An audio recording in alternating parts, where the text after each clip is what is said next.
Китай продолжает уничтожать тюркское поколение, совершая геноцид над жителями Восточного Туркестана. Одновременно с этим самих китайцев учат уйгурскому турецкому языку для последующего внедрения в Восточный Туркестан. Видео, размещенное в китайских аккаунтах в соцсетях, за которыми следит команда QHA, раскрыли новый план Китая.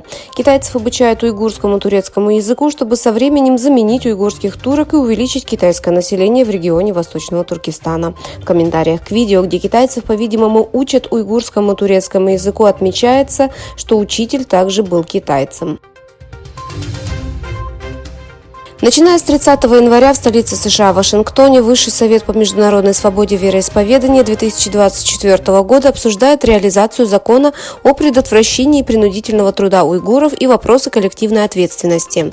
На этой важной встрече уйгурский исследователь прав человека Джули Милс, Джейк Паркер, глава специального комитета по стратегической конкурентоспособности Китая, Тодд Стейн, заместитель директора комитета по делам Китая Национального собрания США, и Крис Смит, член Палаты представителей США от республиканцев, рассказали о применении уйгурского закона о предотвращении принудительного труда.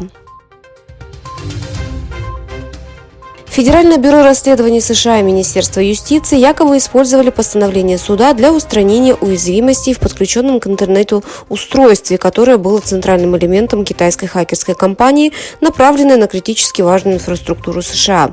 Два официальных лица США дали оценку мерам, принятым Вашингтоном против хакерской деятельности Пекина. Вооруженные силы Казахстана и Турции проведут совместные учения в этом году. Мероприятие получило название «Тропа Тигра-2024».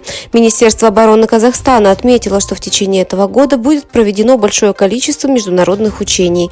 Министерство оценило совместные учения с Турецкой Республикой. Концепция учений меняется каждый год с учетом геополитической ситуации, политической ситуации в регионе и в мире. Банк развития Казахстана и Европейский инвестиционный банк подписали меморандумы о взаимопонимании на сумму 320 миллионов евро.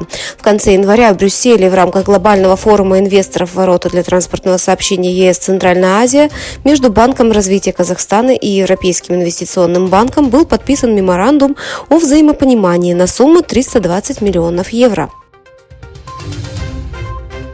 Бывший премьер-министр Пакистана Имран Хан был приговорен к еще 14 годам тюремного заключения в дополнение к 10 годам уже назначенного тюремного срока.